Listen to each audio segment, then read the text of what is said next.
Olá, o programa Agricultura Alto Vale começa agora e nesta edição nós preparamos para você. A área plantada de beterraba aumenta na região da cebola nesta safra. Vamos mostrar os preparativos para a segunda edição da Expofeira de Plantas Nativas e Ornamentais, a Agroplantas. Família Tamanini aposta no cultivo de uvas e sítio vira atração em Taió. O público foi tanto que a colheita por lá já terminou. O melhor amigo do homem, cão dirige trator no interior de Cunhaporã, no oeste do estado.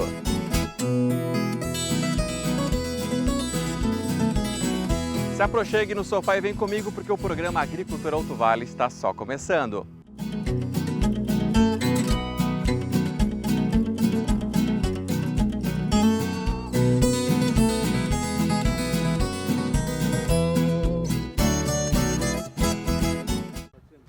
Que bom encontrar você aqui na tela da TV, você que acompanha o programa Agricultura Alto Vale e também pelas nossas redes sociais. Obrigado pelo carinho de sua audiência. A cobertura de solo, seja com trigo, aveia ou mix de grãos, vem se tornando uma alternativa para fortalecer a terra e evitar perdas decorrentes de fatores climáticos. Aqui na localidade de Cabeça da Anta, em Rio do Oeste, o seu Valcir investiu na cobertura de solo para fortalecer a área do plantio de soja. A iniciativa partiu do filho, Jean, que é engenheiro agrônomo da Cravil. A cobertura de solo nessa área foi essencial para trazer uma condição ideal para a germinação dessa soja, para o bom estabelecimento da cultura, né? O ano passado a gente sabe que foi um ano bastante desafiador, um ano de muitas chuvas no momento do plantio. A gente viu muitos problemas com erosão, com lixiviação, perca de terra, de nutrientes, né? E a cobertura de solo vem principalmente para tentar reduzir esses problemas, né? Para que a gente tenha o bom estabelecimento da cultura sucedente, que nesse caso é a cultura principal, que é a soja, né? A técnica é utilizada principalmente para diminuir perdas com fatores climáticos e consiste em uma cobertura folhosa para deixar o solo da lavoura mais protegido. Na hora a gente fica pensando que às vezes fica caro, né? Tirar um dinheirinho da gente ali para fazer uma cobertura de solo, mas vendo agora o resultado a gente vê que não foi jogado dinheiro fora, né? Foi bem aplicado o dinheiro aí. A cobertura foi boa, esses dias deu uma chuva forte aqui, não lavou nada, a soja está se desenvolvendo bem. A ideia é cada vez mais intensificar culturas que protejam o solo em algum momento que não está sendo cultivado nada na sua propriedade. Então, tanto coberturas de inverno como trigo, aveia, são muito benéficas, como também os mix de cobertura hoje que tem uma adaptação para cada cultura posterior que você vai plantar. A ideia principal é proteger o seu patrimônio, tá? É não perder ele em virtude de problemas intempéries climáticas. Um dos principais benefícios é a manutenção da temperatura e umidade do solo. O Christian visitou uma propriedade agronômica com um termômetro em mãos para comprovar os resultados obtidos com a cobertura. Na área sem palhada, a temperatura fica na faixa dos seus 43 graus. E na área com palhada, a gente retira a palhada de cima e faz a medição nessa área e fica na faixa dos seus 28 graus. Então a gente tem bastante diferença.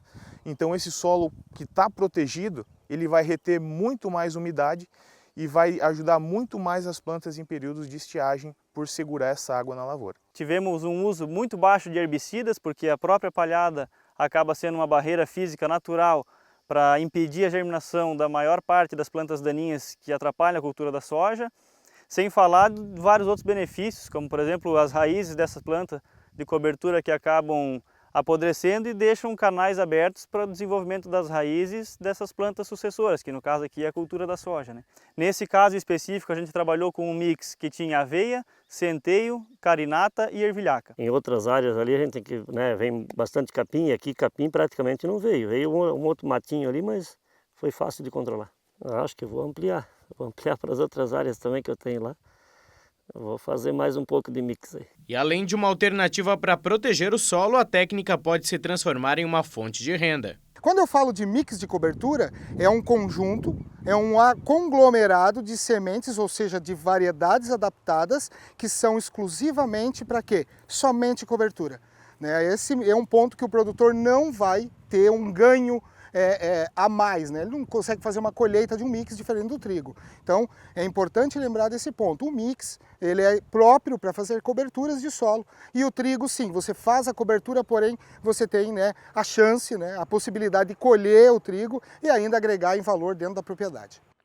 E em março, Laurentino promove a segunda edição da Agroplantas. A Expofeira de Plantas Nativas e Ornamentais Agroplantas chega em 2025 na sua segunda edição e já fazendo parte do calendário dos grandes eventos de Santa Catarina.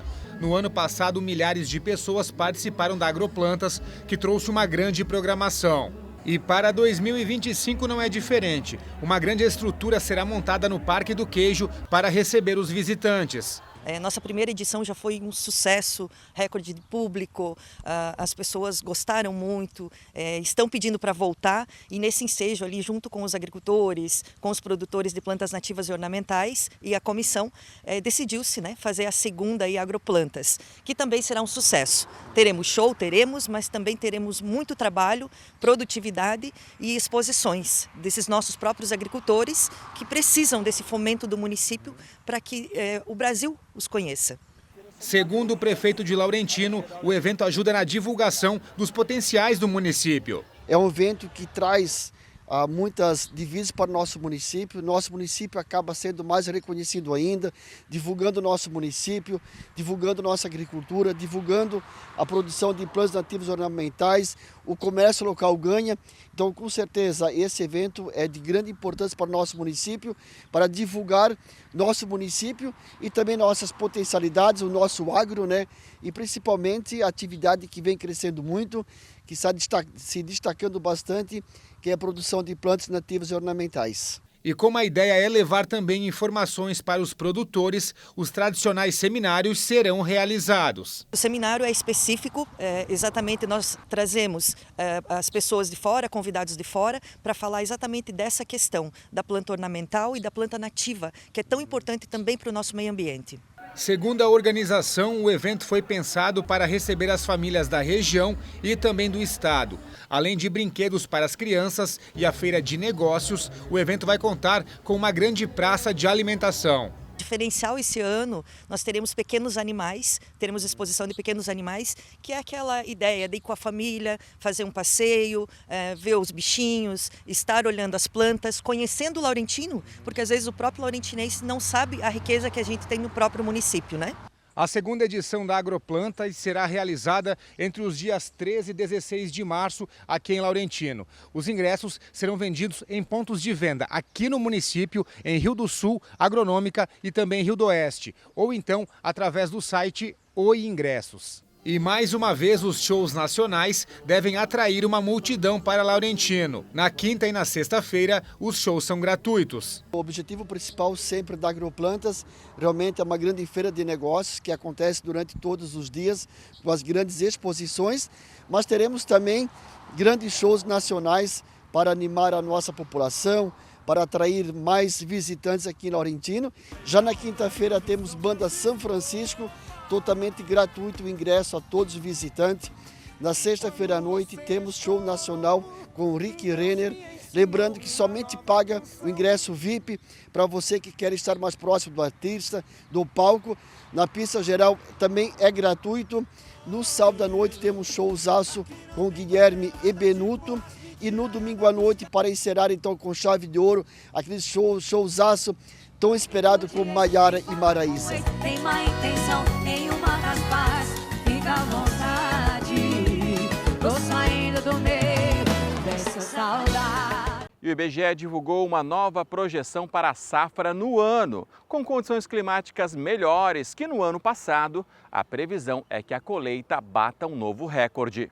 Se o ano passado registrou queda na colheita de grãos, este ano o cenário deve ser bem diferente. A nova previsão do IBGE, divulgada nesta terça-feira, estima uma safra de mais de 322 milhões de toneladas, quantidade 10,2% maior que em 2024, e um novo recorde. De acordo com pesquisadores do IBGE, tem chovido bem na maioria das regiões produtoras, e o destaque deve ser a recuperação da soja. O prognóstico é que cresça mais de 15%. O arroz, o feijão, o milho e o trigo também devem aumentar de produção.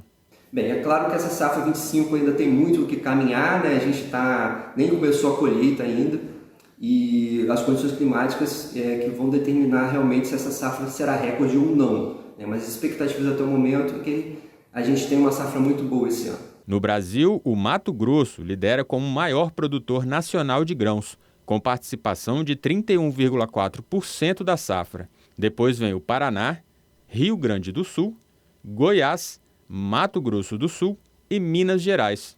Esses 6 estados representam quase 80% de toda a produção nacional de cereais, leguminosas e oleaginosas. E nós vamos agora até a região da Cebola, em Imbuia, para mostrar que a área plantada de beterraba aumentou nesta safra. O Tiago está produzindo beterraba numa área de 3 hectares na comunidade de Garrafão, em Imbuia. Ele conta que, como o preço dos grãos tem baixado, resolveu diversificar a produção. É que a área é pequena, né? Nós é área pequena hoje, né? Daí nós temos que plantar uma coisa que nós temos mais retorno, mais rápido, né?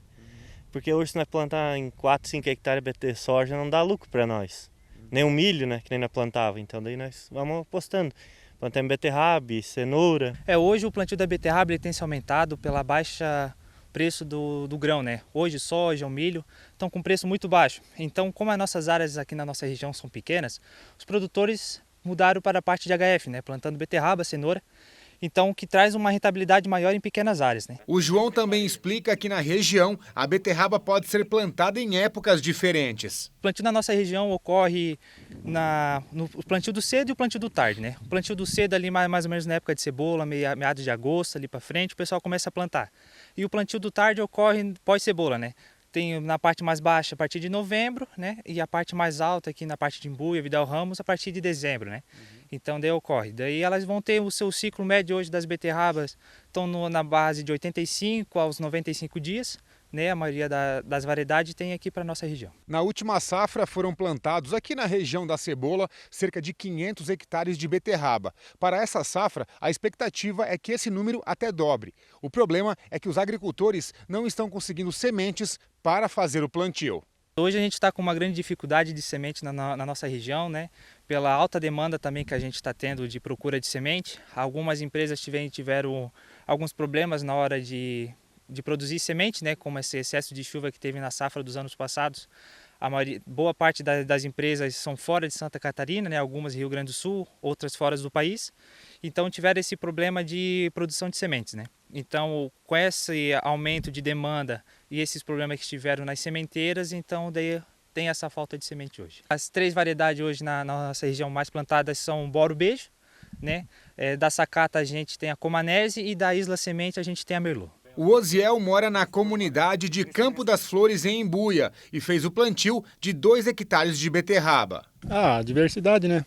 A gente tem que arriscar em mais culturas porque a gente fica preso a tantas coisas que a gente diversifica na propriedade. Então, às vezes erra numa, mas acerta em outra, então a expectativa de preço não tem como saber, né? Mas é diversificação por isso mesmo. No ano passado, a produção de beterraba foi baixa devido ao excesso de chuva. Por isso, há uma grande expectativa. No passado tinha beterraba também, plantamos, não nasceu, plantamos a segunda vez e a produtividade não foi boa, 9 toneladas por hectare. Sendo que na nossa região aqui, o ideal seria umas 30, 35, que a gente vem colhendo nos anos anteriores e tem expectativa desse ano ser mais ou menos isso de novo.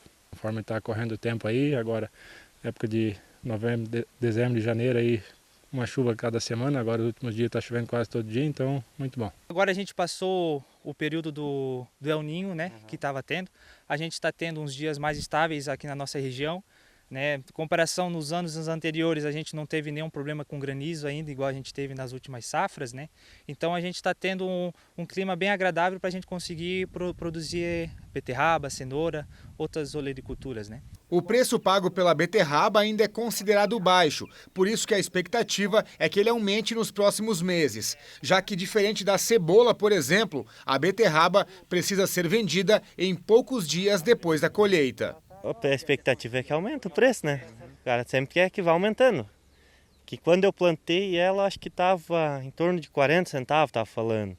Hoje estão falando de 60, está aumentando.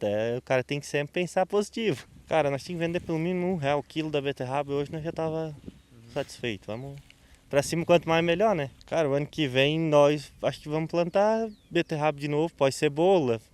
Não sei se não vou plantar uma área de beterraba no cedo já, de novo. Tentar, né? Não vamos postar muito numa coisa e muito na outra. Vamos tentar fazer, acho, meio igual tudo. Hoje o preço da beterraba está bem baixo para o custo que está sendo, né? da cultura. Então a gente está com uma expectativa de aumento, né? Há uns dias atrás estava 40 centavos, hoje a gente já está falando de 50, 60 centavos, então a nossa expectativa é que aumente. Olha, a expectativa é, mas não tem como saber, né? A gente vive só aqui no interior, mas pelo que a gente ouve dos outros amigos e compradores, a expectativa é melhorar, mas isso não tem como saber hoje. E um policial de Laurentino que está de férias saiu para uma pequena expedição na mata e se surpreendeu com o que encontrou. Veja só.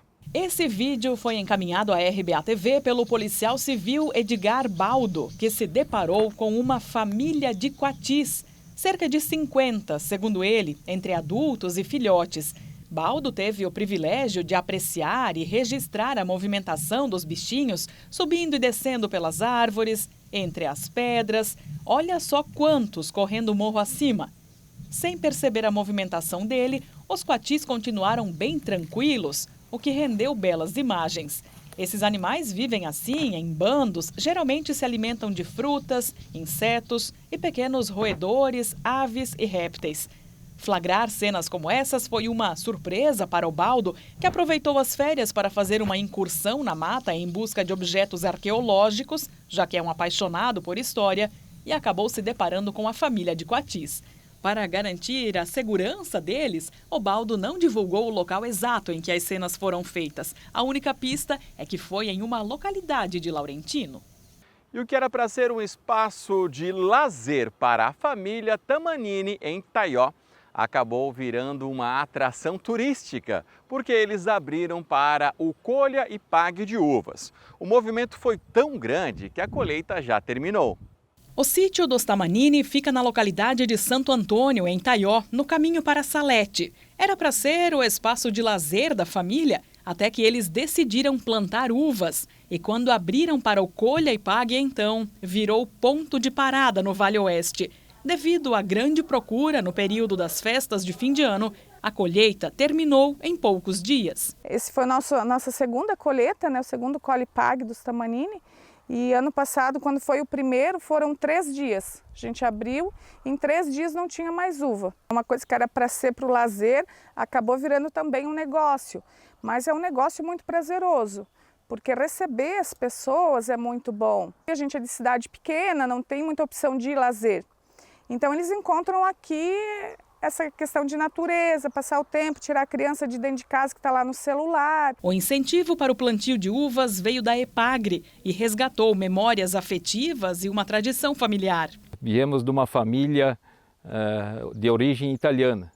Então meu pai, quando nós tínhamos lá na infância, ele tinha o pequeno pareiral de uva dele.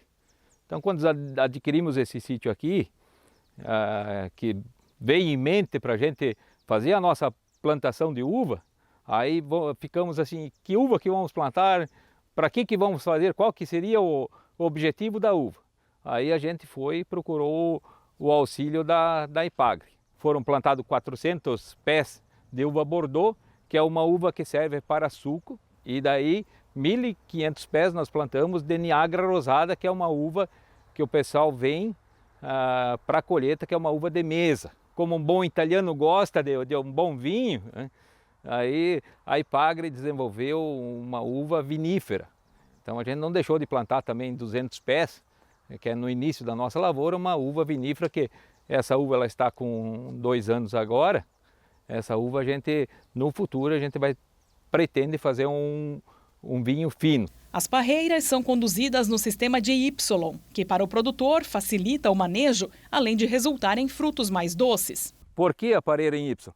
Ela fica mais aberta para o sol, então a luminosidade entra mais para o parreiral, dando uma uva mais adocicada. A parte da condução e da poda ela é melhor. Para você poder entrar com a máquina para fazer os tratos do parreiral também é melhor. Então, dentro do modelo de aplicação, parreiral em Y é melhor. Esse pomar aqui ele está na segunda colheita, onde ele vai atingir o auge dele ali no 5º ano de produção, no 4º, 5º ano que ele vai produzir. A média que a gente pretende alcançar é na casa dos 10 a 12 quilos por pé, então a gente vai tirar daqui umas 20 toneladas de uva num futuro. No período de colheita, o casal Tamanini conta com a ajuda dos filhos, que estão de férias. O Ludgero, que estuda medicina veterinária, aplica os conhecimentos como técnico agrícola. Faz 5 anos que eu estou fora de casa, então eu venho normalmente final de semana. Então, quando eu venho, eu ajudo em toda a lida, que a gente, além das uvas, tem a parte de bovinos, tem os cavalos, que a gente gosta muito. Então, a gente sempre está aqui auxiliando no sábado, domingo. Embora a colheita tenha terminado, o trabalho nas parreiras não para. E é desse cuidado que vai depender o sucesso da próxima safra. O trato do pareiral ele segue o ano inteiro. Tem a época de julho, agosto, que é a época da poda. Aí existe a parte do inverno, que a gente cuida do solo, a gente faz a incorporação de gramíneas de inverno para que o solo tenha vida e ele consiga transmitir isso aqui para a planta. Tem a parte da adubação, aqui a gente agora vai tratar dessa videira. Para quê? Para que ela tenha mais longevidade com essas folhas, que ela traga mais nutriente para dentro da planta e assim, o ano que vem, ela dê cachos maiores e saborosos. Receber o público assim foi muito bom e gratificante de ver a alegria deles, as postagens deles. Para a gente só gratidão, né? E um cãozinho que vive em uma propriedade rural no oeste de Santa Catarina chama a atenção nas redes sociais por uma habilidade inusitada. Ele adora andar de moto e até dirige trator, olha só. A cena é inusitada e vem fazendo sucesso nas redes sociais. O cãozinho se chama Coró. Ele adora comandar a direção do trator e não vê a hora de passear de moto com o tutor. O Altair é funcionário em uma propriedade no interior de Cunhaporã, município do extremo oeste, a mais de 400 quilômetros do Alto Vale. É onde são gravados os vídeos. O Coró havia sido adotado inicialmente pelos donos do local. Ele tem 5 anos de idade. No começo, as filhas do patrão viram ele abandonado lá em Chapecó, perto de Cunhaporã, numa ONG. E daí eles acharem ele bonito, eles decidiram trazer ele para Cunhaporã, para eles terem no apartamento. Mas o cãozinho não quis saber da cidade grande, viu? E largou tudo para ficar aqui mesmo no interior. Durante a semana, ele ficava com eles lá no apartamento. No final de semana, eles vinham em casa e traziam aqui no interior ele. E daí aqui no interior ele fazia festa. Por causa que aqui ele estava solto. E no apartamento ele estava preso durante o dia. E até que um dia eles foram para casa na segunda. E daí ele chegou quase a pular fora do carro. Por causa que ele não queria mais ir junto, de volta. E daí depois eles viram que ele ia ficar muito grande para o apartamento. Foi na roça que surgiu esse comportamento peculiar do Coró, que virou um xodó entre a comunidade. Eu sempre ando de moto com ele, já participei em vários desfiles aqui na cidade de Cunhaporã, e daí cada domingo eu vou para a cidade com ele. Você acha grande, a hora que ele está em cima do trator, que ele pode dirigir, na moto também, e daí ele não deixa ninguém chegar perto da moto ou do trator. Com óculos de proteção e roupinhas especiais para dirigir, o Coró criou uma conexão única com o Altair e acompanha a lida diária na propriedade. Ele fica direto junto com nós. A hora que nós levantamos de manhã, saímos para fora, ele já vai junto pegar as vacas, no piquete, ou daí levar eles no piquete de volta. A hora de tratar, ele também está junto. É só abrir os ganzil das vacas, ele já está atrás tocando elas. Quer conhecer mais sobre ele? As aventuras do cãozinho são compartilhadas nas redes sociais, onde ele acumula fãs de todos os lugares e encanta com muita diversão e leveza. Eu gostaria de convidar o pessoal para seguir ele no Instagram, no TikTok, o Coró Motoqueiro. O pessoal vão gostar dele bastante. É só seguir ele, entrar no Instagram e TikTok. O que não tivesse a felicidade, deixa a cidade, vem conhecer meu sertão querido, meu reino encantado. Que história sensacional, hein? Bom, o programa Agricultura Alto Vale fica por aqui. A gente lembra que todas as reportagens estão disponíveis em nossas redes sociais. Dá para curtir, comentar e compartilhar. A gente se encontra na próxima semana. Obrigado pelo carinho de sua audiência e cuide-se bem.